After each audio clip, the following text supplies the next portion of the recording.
Public utilities are owned and operated by organizations that provide their services to the general public. Pretty straightforward, right? But what about private utilities? Well, that part's a little more complicated. Nathan can tell us more.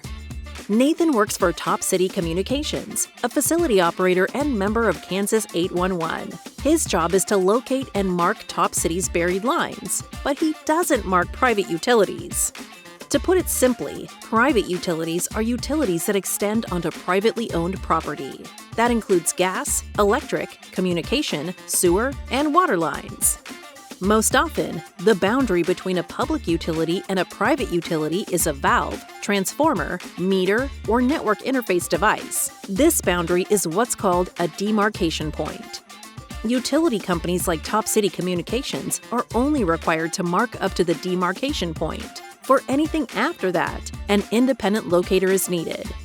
Because not all lines will be marked by facility operators, it's important for excavators to keep an eye out for signs of unmarked utilities in the area. That might include overhead power lines, manhole covers, or utility boxes and meters. So if it's not Top City Communications, who is responsible for marking these private utilities? You guessed it, the excavator. In this situation, it's Taylor's responsibility to communicate with the owner of the home or business about having all private lines marked. Luckily, Taylor knows just what to do from here. She uses the Resources tab on the Kansas 811 website to find a company that provides private utility locating services. Being aware of all buried lines, including private ones, is key.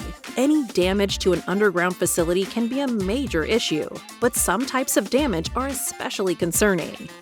Take crossbores, for example.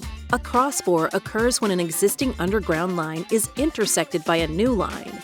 This happens most often when the new line is installed using trenchless excavation.